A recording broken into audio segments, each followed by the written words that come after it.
بسم الله. الله أكبر الله أكبر الله أكبر الله أكبر. أشهد أن لا إله إلا الله.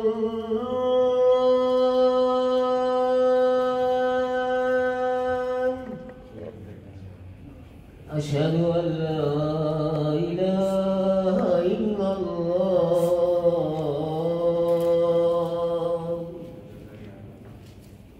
أشهد أن محمدا رسول الله.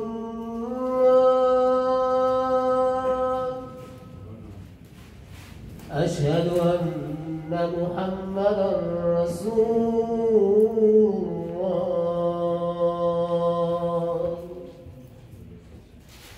حي على الصلاة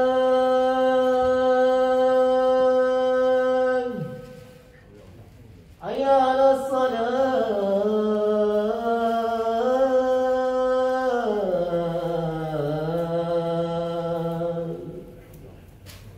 حي على الفلاح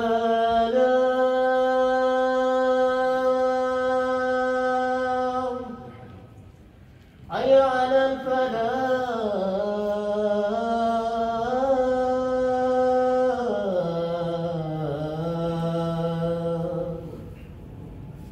الله أكبر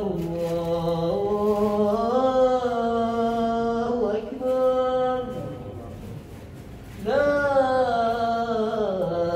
إله إلا الله.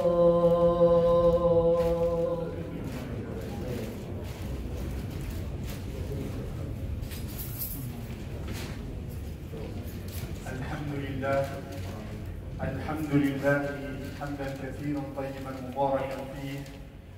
الحمد لله كما حمد نفسه فقال سبحانه وتعالى: الحمد لله رب العالمين، واشهد ان لا اله الا الله شهاده خالصه لوجهه نرجو بها ما عنده، واشهد ان محمدا عبده ورسوله، رسول الهدى، رسول الحب، ورسول السماح. اللهم صل عليه صلاة كاملة دائمة إلى يوم الدين، آمين. أما بعد، معشر المؤمنين، جاء الإسلام بقيم عليا، وجاء الإسلام ليدعونا فعلا إلى أن نحيا حياة طيبة شعارها الإيمان بالله والإحسان في كل شيء، واستحضار الله سبحانه وتعالى في كل أمر عظيم أو غير ذلك. هذا الاستحضار الذي يجعل المرء يتقن أو المؤمن يتقن، لأن في عمله عبادة. الدين الإسلامي لم يدعو ولو بثانية، ولو كان المسلم والمؤمن والمحسن يعيشون في ظروف صعبة، حروب، لم يدعو الإسلام إلى العزلة، بل الإسلام يدعو إلى تشييد المجتمعات الراقية التي شعارها الإيمان والحب في سبيل الله. وفي نظرة فريدة من نوعها يجعلنا الله سبحانه وتعالى أمام مسؤوليتنا التاريخية كمسلمين، فيدعونا قائلا، وهو أصدق من قال سبحانه وتعالى: وقل اعملوا. هذه الدعوة الصريحة إلى العمل. يستحيل للمرء أن يفهم هذا الدين إلا في إطار العمل، والعمل كما يعرفه بعض هو كل جهد مادي أو معنوي، أي جهد يقوم به الإنسان كذلك عمل. الصلاة عمل، الزكاة عمل، التجارة عمل. وفي هذا مفهوم آخر يذكرنا على أن الدين المعاملة، لا نعيش فقط الدين من خلال ممارسات عقائدية أو عبادات الصلاة والزكاة والحج، بل نعيشه أيضا من خلال معاملاتنا التجارية مع الجيران، مع زملاء العمل. حيثما نحن فديننا يدعونا إلى حسن المعاملة. Louange à Dieu, omniscient, omnipotent, et paix et bénédiction sur son prophète, ses épouses et ses compagnons. Rendons grâce à Dieu de nous avoir permis d'être là, de vivre et d'essayer de cheminer vers Dieu, exalté soit-il, de la meilleure des manières. L'islam a tracé une voie singulière, unique en son genre, celle qui nous fait de nous des gens qui œuvrent pour se rapprocher d'Allah subhanahu wa ta'ala, qui œuvrent pour passer un message de paix, d'amour et de participation effective à la construction d'une société basée sur la foi, mais basée aussi sur le travail, l'effort. Et c'est pourquoi Dieu subhanahu wa ta'ala nous donne cet impératif divin que l'on ne peut qu'exécuter parce que c'est là l'essence même de l'islam. L'islam n'appelle pas à la retraite. L'islam n'appelle pas à cette vie marginale au détriment des rapports interhumains. L'islam appelle justement à œuvrer, à exceller et à surtout rendre présent pour tout ce que nous faisons du Allah subhanahu wa ta'ala. Le travail comme notion fondamentale en islam, Dieu subhanahu wa ta'ala nous le dit clairement et dit œuvrer. Mais pour quelle raison doit-on œuvrer? Dans quel champ doit-on œuvrer? Que l'on ne comprenne pas justement cet appel au travail pour les amalou, au simple fait de pratiquer les 5 prières, d'accomplir son hajj, de faire son psaume. Non, c'est aussi bâtir une société avec des transactions commerciales, humaines ou autres, qui se basent justement sur ce que nous dit Allah subhanahu wa ta'ala.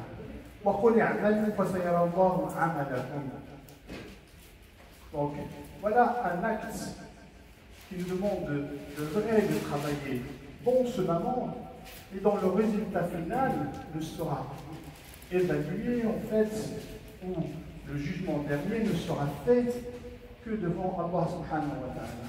Est-ce là la portée de ce verset-là? Allah subhanahu wa ta'ala yuhibbu man kana عاش على عهد الرسول صلى الله عليه وسلم. تتمة الآية تقول ورسوله. لكن هذه الرؤية أيضا، هذا التقييم سيقول الرسول صلى الله عليه وسلم موقفه أيضا يوم الحساب. Et cette sanction divine et cette sanction prophétique seront aussi, ou viendront aussi le jour du jugement dernier. Et il y a une troisième dimension qui nous intéresse, celle qui fait de nous justement des gens invités à ce que l'on travaille dans cet esprit. Nous sommes là, nous occupons un espace, nous occupons un temps, il va falloir penser à notre postérité. Quel type d'ouvrage, de civilisation, de religion même nous allons laisser aux générations à venir. Donc même les porteurs de foi, ils évaluent ce que nous proposons comme projet, que ce soit matériel, que ce soit intellectuel. Et cette évaluation qui se fait à la fois pour ce monde et le jour du jugement dernier, nous met face à notre responsabilité très lourde. Et c'est pourquoi nous allons voir quelles sont les exigences, justement, les spécificités de cet appel au travail auquel nous incite l'islam. وستردون إلى عالم الغيب والشهادة. Donc que l'on soit conscient de ce fait. نعمل الآن، نعم، نتاجر، نعم، ندرس، ندرس، نتزوج إلى غير ذلك من المعاملات. ويخيل لنا على أننا لن نحاسب بعد ذلك. لا، وستردون إلى عالم الغيب والشهادة. حتى البناء ديال اللغة رائع. وستردون et vous serez. C'est une construction passive. وستردون. Donc ce qui fait, nous allons certainement revenir à Dieu, exalté soit-il, qui est omniscient, qui sait justement notre intention, qui sait aussi pourquoi nous agissons de la sorte, qui sait aussi si nous avons triché ou non dans l'œuvrage, dans le travail que nous accomplissons, en tant que parents, en tant que professeurs, en tant que menuisier, en tant que médecin, en tant que chauffeur, en tant que maman. Donc tout cela, justement, nous en serons jugés. Je peux donner l'impression, la meilleure des impressions et impressionner les autres. Mais sauf que l'intention, un nia, qui anime tout ce que je fais, seul Dieu. C'est pourquoi le règle, ce que moi je peux vous cacher, ce que moi j'ignore, seul Dieu subhanahu wa ta'ala, on est au courant. Shahada, tout ce que je fais, c'est cette interaction avec mes semblables, musulmans ou non, qui sera aussi évaluant. Et voilà un verbe qui est très important. C'est une information non connue pour l'instant, que j'apprendrai après. C'est-à-dire quoi? Que j'aurais peut-être l'impression dans ce moment d'avoir excellé, faire un travail extraordinaire, irréprochable, sauf que le jour du jugement dernier, il sera rejeté. Rappelons-nous ce hadith qui fait vraiment peur. Il a été dit où l'on a ce alim qui aura passé toute sa vie à enseigner, à apprendre le savoir, mais dont l'intention était qu'on dise à son sujet, subhanallah, c'est un alim.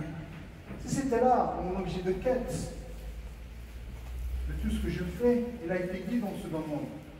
Donc Dieu subhanahu wa ta'ala n'y voit rien, puisque l'intention était de plaire aux gens au lieu de plaire à Dieu, exalté soit-il. Et cette personne généreuse qui donnerait tant d'argent, et non pas parce que vraiment l'esprit, l'intention de donner était de faire plaisir à Dieu subhanahu wa ta'ala, parce que c'était une recommandation divine et prophétique, non. Pour que les gens parlent de ma largesse, ma générosité, il a été dit dans ce moment. Donc Dieu ne me doit rien. Donc c'est dans cet esprit que le Coran al-Karim le dit.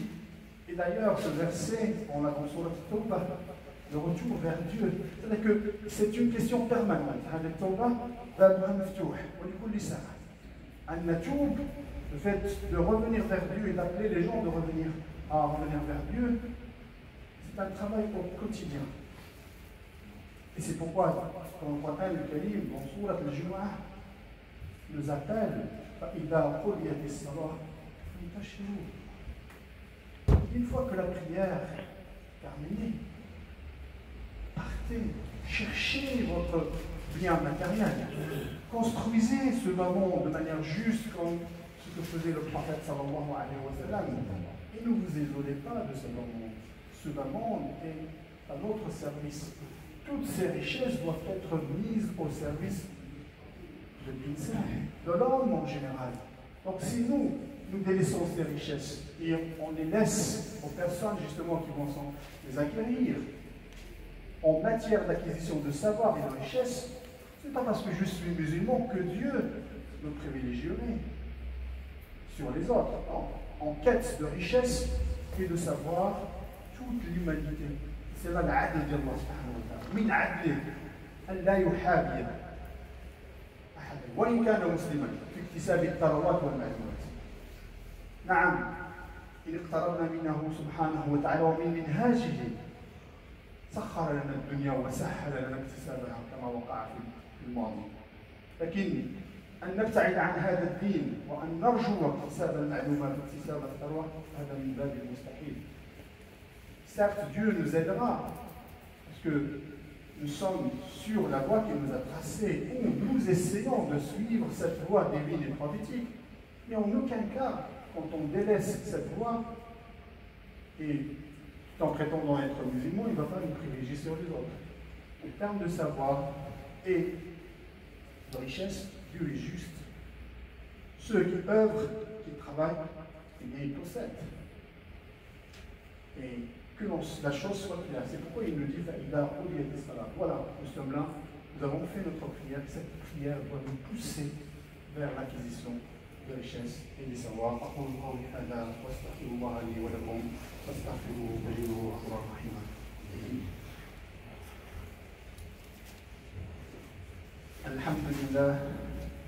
الحمد لله حمدا كثيرا طيبا مباركا فيه وأصلي وأسلم على خير الأنام وعلى آله وصحبه أجمعين إلى يوم الدين آمين. Tous les prophètes, sans exception, gagnaient leur vie grâce à leur sueur, grâce au travail manuel, qui apprend à la fois la patience. Et c'est bien dommage qu'ici en France, on se moque des gens qui travaillent, qui gagnent leur vie grâce à leurs mains. Vous êtes aux Pays-Bas, vous êtes dans les pays nordiques, ces gens-là gagnent de l'or grâce à leur, en Allemagne, ces gens-là gagnent de l'or grâce à leurs mains, grâce à leurs travaux manuels. Ici, non, on préfère le travail intellectuel. C'est pourquoi nous avons un déficit criant dans certains métiers, notamment tout ce qui se rapporte au métier de la boucherie. Des postes vacants pratiquement depuis je ne sais combien d'années.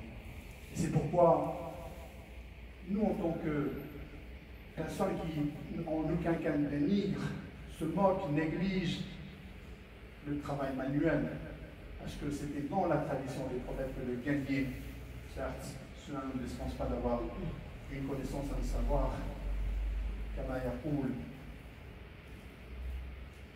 كان داود عليه السلام لا يأكل إلا من عمل يده. بهذا يعلمنا الرسول صلى الله عليه وسلم. Daoud ne mangeait que ce que produisait, gagnait, récoltait ses mains. Nous sommes nous. Notre enfance, c'est choisir une autre voie que la voie générale, c'est la fin du monde. Et qu'il excelle dans cette voie professionnelle, il gagnera mieux que celui qui aura gagné je ne sais quel diplôme. C'est bien d'avoir les deux savoirs, mais en même temps que l'on ne se moque pas des gens qui gagnent leur vie grâce à leurs mains. C'est aussi une qualité intellectuelle extraordinaire. Aussi, on apprend aussi que Sayyid ibn Abbas nous dit que certains prophètes, Adam alayhi salam harratan. Il labourait, Sayyid Adam, la terre. Wa Nuhun Najjaran, il est menuisier, connaissant le verset dans le Coran al-Karim. Wa Idris Khayyat, وإبراهيم ولوط كانا يعملان في الزراعة. Les deux agriculteurs. Que l'on réfléchisse, qu'est-ce qui fait manger ou bouger ce monde si ce n'est l'agriculture? Malgré tout, la société française est une société rurale. À 51% de la population, on reste une société rurale. Donc, que l'on réfléchisse. La question n'est pas la nature du travail que j'accomplis, mais la qualité et la manière dont j'accomplis ce travail, c'est ce qui nous importe. Et c'est pourquoi, du temps des prophètes, sallallahu alayhi wa sallam, بعض الصحابة رأوا شابا يهرع ويمشي بسرعة فقالوا لو كان هذا الجند في سبيل الله فصحح الرسول صلى الله عليه وسلم المفهوم. فلما سألهم قالوا على أنه يعود نفسه ويعود آباءه. فقال الرسول صلى الله عليه وسلم مقولة رائعة لنفهمها. فيقول عليه الصلاة والسلام لا تقولوا هذا فإنه إن كان خرج يسعى على ولد صغير له فهو في سبيل الله، وإن كان خرج يسعى على أبوين شيخين كبيرين فهو في سبيل الله. Voilà le prophète sallallahu alayhi wa sallam, le modèle, l'exemple à suivre. Les gens, quand ils ont vu, les compagnons du prophète sallallahu alayhi wa sallam, quand ils ont vu ce jeune se précipiter pour aller travailler, ils se sont dit, c'est seulement cette force qui était fi sabilillah. Mais qui me dit que cette personne, en sortant ce jeune, en sortant de chez lui, il avait l'intention que ce qu'il va gagner, c'est fils à là. Et je vous l'ai dit à maintes reprises, quand on sort de soi le matin, renouvelons notre intention, notre nia. Disons, ce que je veux faire aujourd'hui, c'est fils à l'argent que je gagnerai, que j'aurai à la fin de chaque mois, c'est fils à ce que j'achète pour mes enfants, pour ma famille, pour mon épouse, pour mon époux, c'est fils à C'est important d'avoir justement toujours présent à l'esprit cette intention. C'est pourquoi le prophète sallallahu alayhi wa sallam, chaque fois il le dit, s'il allait subvenir aux besoins de ses enfants petits, c'est fils à S'il avait 2 parents âgés, avancés dans l'âge, c'est fils à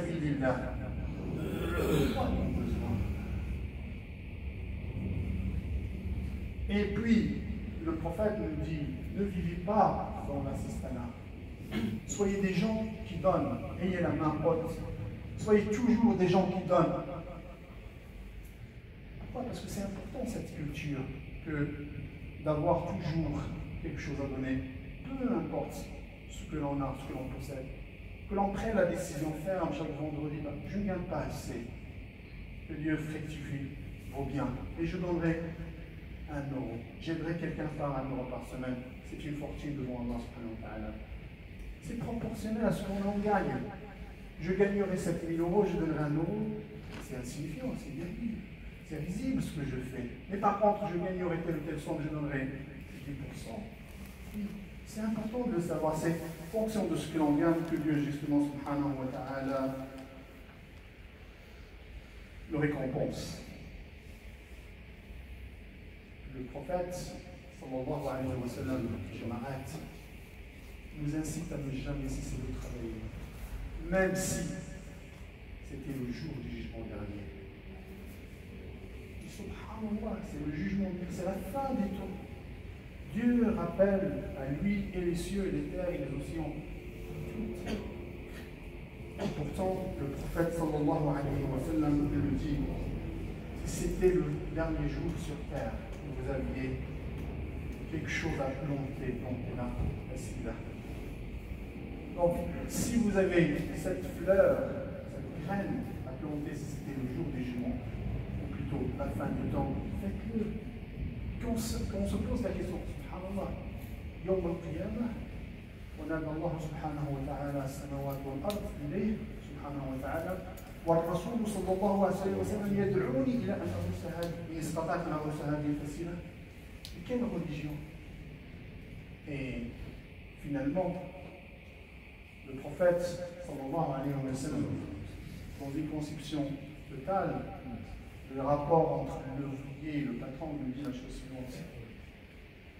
Vous, en tant qu'ouvrier, moi, en tant qu'ouvrier, je dois exceller. Quiconque œuvre doit exceller. Mais en même temps, moi, en tant que personne qui aurait engagé quelqu'un chez lui, je dois lui donner son dû avant que sa sueur ne sèche. قبل أن يجف عرقه. أي تصور هذا؟ في بعض الأحيان في بعض الشركات شهور لا يتقاضى الإنسان أجره. في بعض الأحيان ننسى حتى أننا يجب علينا أن نعطي لأجله أجرها. Donc c'est dans cette conception globale, œuvrer. Nous ne devons jamais arrêter d'œuvrer. Donc toutes les formes du bien. Du moment que chaque effort est défini comme étant un œuvrage. Sachant que ce que nous le faisons pour Dieu, exalté soit-il, pour le prophète sallallahu alayhi wa sallam qui nous a montré la voie pour les porteurs de foi et pour l'humanité. Certains savoirs, certaines productions arabo-musulmanes, l'humanité en a profité.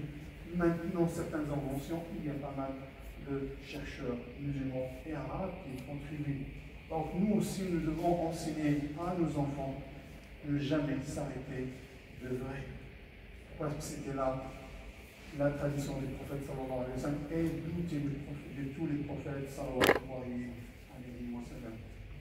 اللهم اهدنا فيمن هديت وتولنا فيمن توليت وبارك لنا فيما اعطيت وقنا شر ما قضيت فانك تقضي ولا يقضى عليك لا يعلم من عاديت ولا يعلم من تواليت تبارك ربنا وتعاليت اللهم ارحمنا وارحم والدينا وارحم من علمنا وارحم جميع المؤمنين والمؤمنات الحياة منهم والاموات. اللهم زينا بزينة الايمان واجعلنا هداة المهتدين. اللهم اصلح شبابنا، اللهم اصلح شبابنا، اللهم اصلح شبابنا.